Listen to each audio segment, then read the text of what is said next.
All right, so it's been a while since I posted, and this is a very requested video. As you can see, we're in the arcade. Now, to keep it brief, this arcade definitely did not open like this. I'm gonna put some pictures up on screen now of what the arcade actually looked like when we first opened. We only had, I think, 27 games, 28 games. Now, we didn't add too much. We only added a total of 5 games technically. But the games we bought were key pieces, and I'll go over that in a second. But yeah, so to start, we have the kiosk on the left, right when you walk in. Right at the front, you got air hockey that'll echo out. Got your row of claw machines all right here. So to start, you go up to the kiosk, you buy your game card. Now we have a ton of ticket games. Well, maybe not a ton, but a ton for us. We have a good set of ticket games, and here's how you redeem the tickets. Basically, you go up to the machine with your game card. Let me do that quick. You go up to the machine with your game card, and you check your ticket balance. I have a lot of tickets. I think I'm gonna take an Airhead because I have a long drive home and need some sugar. So, price paid, dispensing. Successful transaction. It took 70 tickets from my game card. And now I have my prize.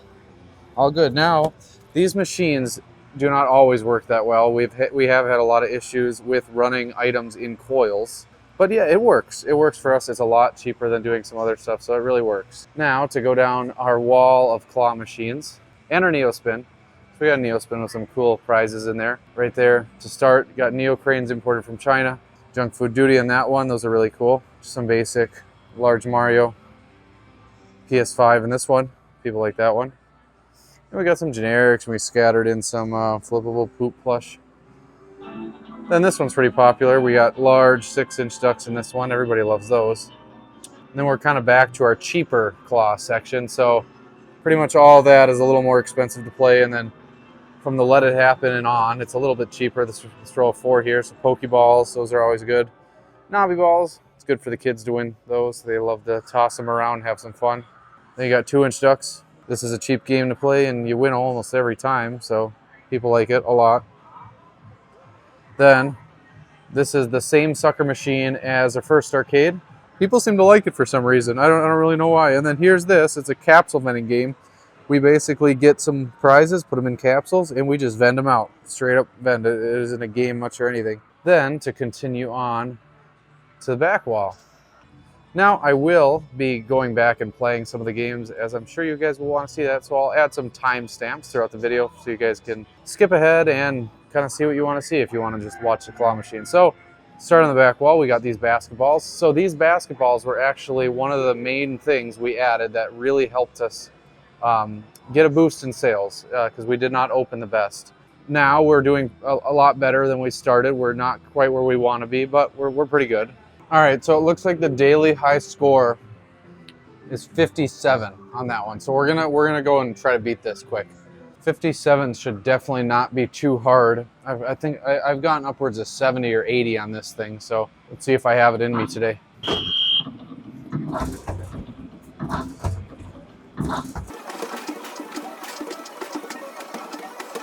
No way, I'm only at 24.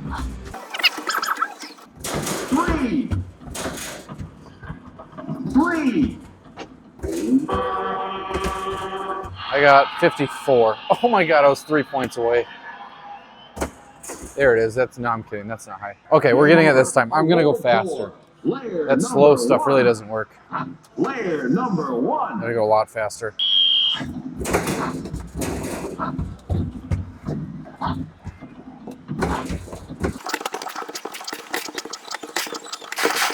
Oh, that sucked. I got it. There we go. Easy. Too easy. First try. Definitely the first try. So these were definitely a very key piece. People really love them. And then we got some weird looking 3 across ski balls. Not a lot of people run these. I haven't really ever seen these ever. We just got them for a really good deal. So with these ski balls, we bought these ski balls. We bought, what else? Screwball. We bought Connect 4. And I believe that's it from the same place. We drove 5 hours. We loaded up a Penske with that. That was a huge drive. I was not a part of that, thankfully, but that was a massive drive. But we got a pretty good deal on all that. Basically, how this works is it's normal skee ball. You throw the balls up the alley like any other skee ball. but you try to get 3 across, obviously, as the name says. You get 3 across, you get extra points. The whole goal is to get all 9. I've never seen anybody do it. I think it's pretty much impossible. I don't think anyone's getting it, but if they do, it's a lot of tickets.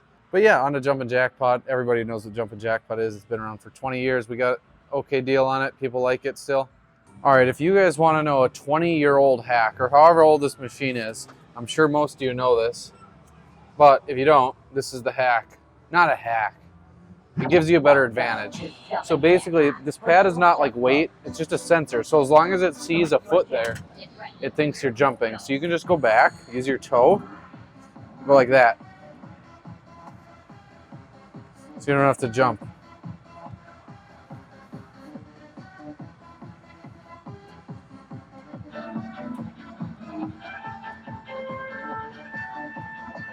Got it. I got it. First try. That was actually first try.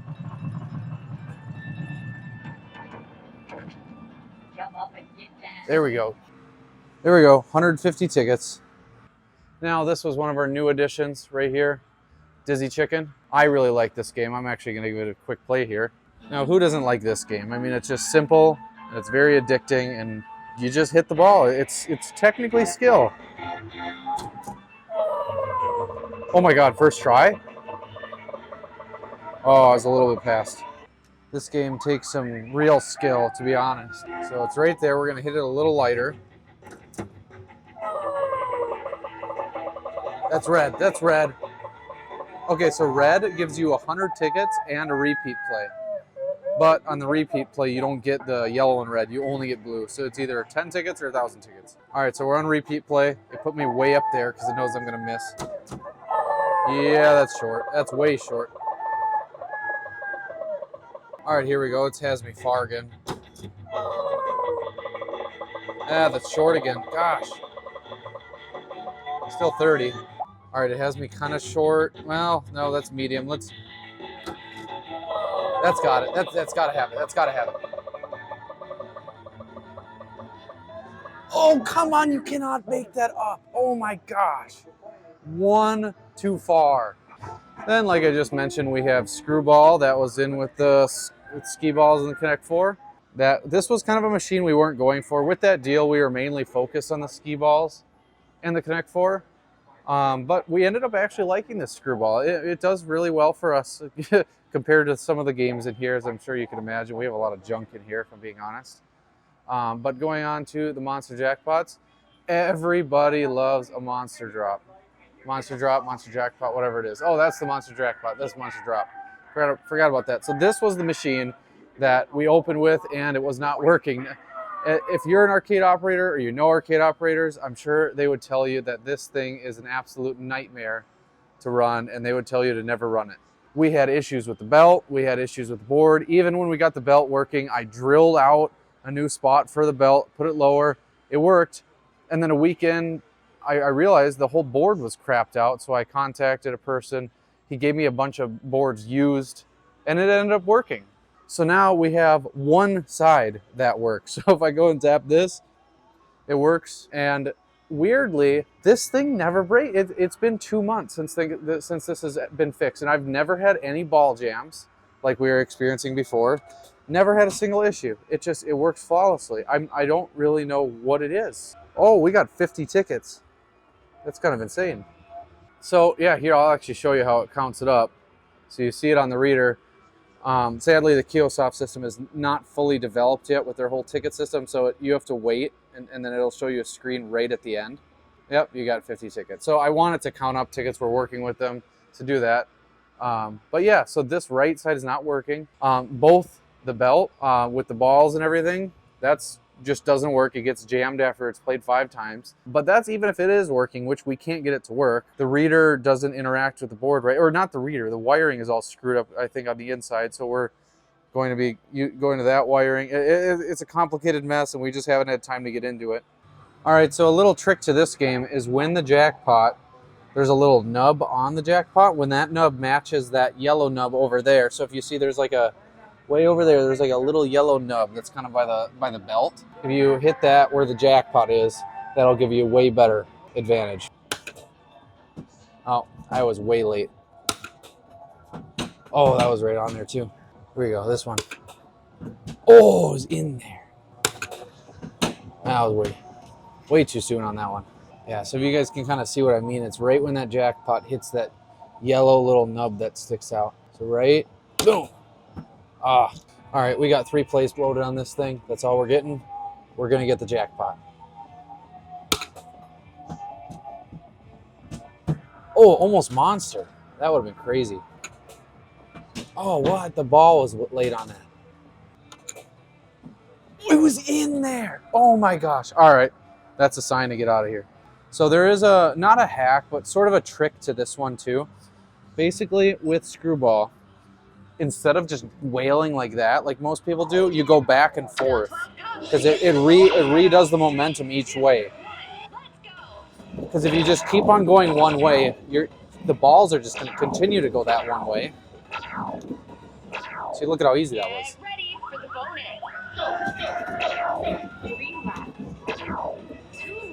I've only got this jackpot one time. No, see, I got 2 left. Still got 30 tickets though. That was good. On to the next thing. This is a PacMan Air Hockey, kind of more of a little kid version. So if you look, this is like kind of right at my waist, not even. It's below my wallet there. So this is a really short air hockey table, and it's really just meant for little kids.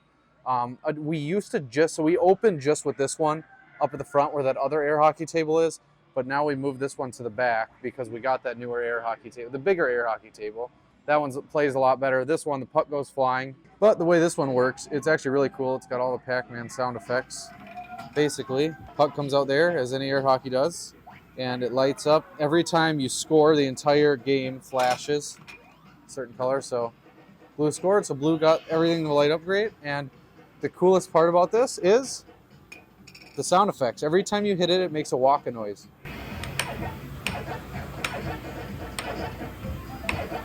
So I'm going to show you the biggest flaw with this game. So it's extremely easy to get this thing to fall off.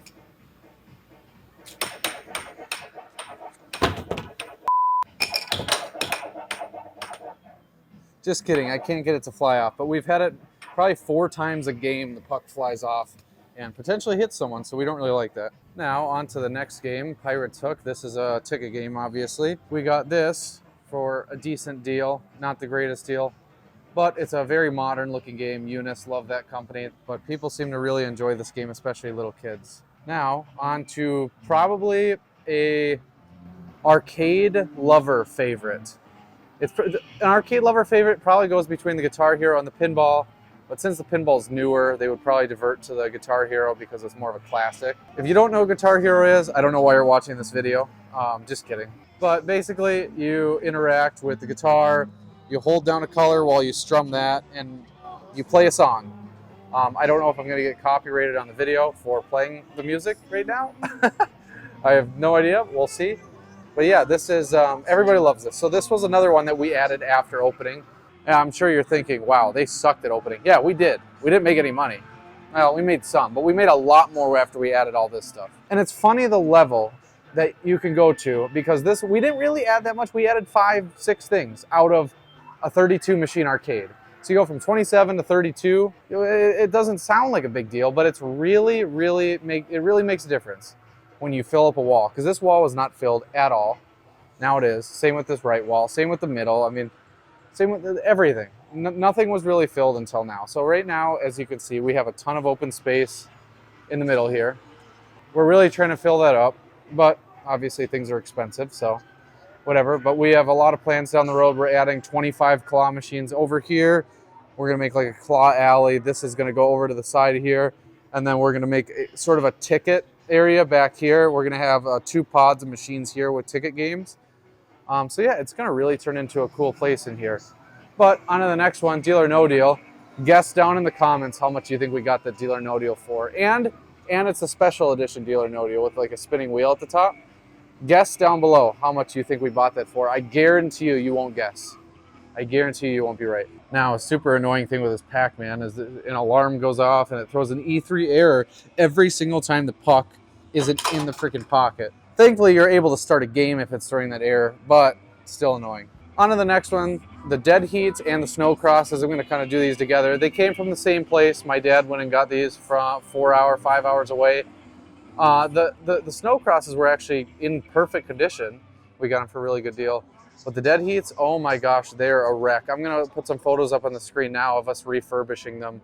The one literally didn't even have the right computer in it. That one had a computer in the older version of the Dead Heat, while that one had a computer from the newer version of the Dead Heat, which means the previous arcade wasn't even running them linked up. They were next to each other, but you couldn't race against your friends. How crappy of an arcade? I mean, come on. But we got a different computer in that one. So now they're the same computers, and they link together, obviously. As you can see, they're running together. We bought brand new toppers. Those were extremely expensive, but we wanted them because they look great. But yeah, these had a lot of work going into them. These mats are brand new. We glued these mats on, custom cut them, brand new T-molding.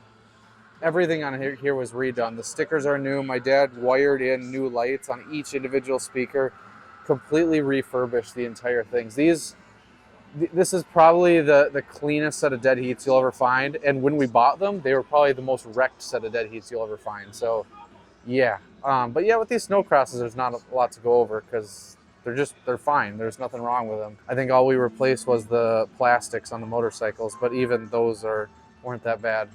But now onto the Connect 4. There's not a lot to say here. It's just a giant Connect 4. It doesn't do that well, as you could probably imagine. It's just a big art piece. It looks great as you're looking into the arcade, but other than that, kind of sucks. Kind of cool though. Who knows? My personal favorite, Godzilla Pinball. This is probably the most expensive thing we have in the whole arcade, believe it or not, but it doesn't do very well. It's kind of something that me and my dad just wanted to buy because we love pinball. But if you're going to buy pinball, this is one of the best ones to get. Yeah, let me know in the comments down below if you want to see any different pinballs in here. We're definitely going to be doing like a row of 3 or 4 just because we like them. So basically, we bought this one from a rich guy's house. It was the home use edition, which kind of sucks because there wasn't any puck stoppers. Basically, the puck could just fall freely through that, so we had a lot of issues with that. We ended up spending like $400 and just buying them from Dynamo and putting them in there ourselves. We had to rip out the entire thing. But basically, we brought this up a spiral staircase. We had to take the whole thing apart. We had to take the main playfield off and everything, so that was a hassle. But we got it here. It works great. There's something else I remember we did to this, and I can't really remember, but this thing is 2 years old. We got a steal on it because the rich guy was moving. But yeah, we got a great deal on this. It's only 2 years old. I'm gonna cut the rope. This one's kind of a simple game. It's all skill. Some of these pucks are just a little harder or easier, so we got some easy stuff in there. We got some harder stuff like AirPods and Labubu. But it's a cheap game for us to buy, and we made it cheap for the customer to play. But yeah, people seem to like it decently. Now here's the Transformers.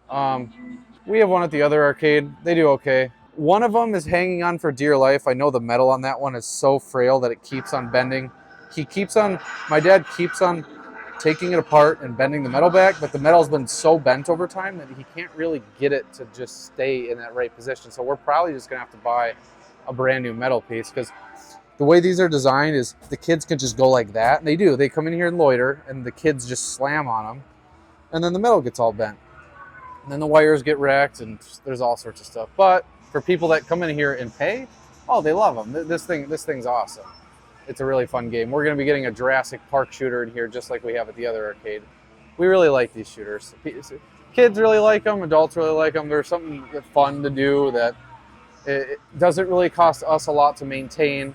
It costs a lot to buy, a ton to buy, especially Jurassic Park. Those are $18,000 new, but they're good. We like them. Now for the last game, Barbercut. Yeah, there's not much to say. It's just a string cut, basically. Hit that, go over, try to cut the string. I'll play that one in a second here. Actually, I'll play it now. So we're gonna go for the drone. Oh, I think I'm dead on. Let's see if I can actually get it. Look at how cut that string is. Oh, that was so close. Look, that string is almost ready to go. It's hanging on by like 2 threads. That's a $200 drone too. Look at that. All right, so here's our Mario crane. I'm gonna go on this until I can win. I know a lot of you guys like cranes. See if we can do this in like 3 plays. These are the really expensive Marios too. Oh, barely grabbed him there. Ooh, that's a good grab. Oh, he just fell out of there. Gosh darn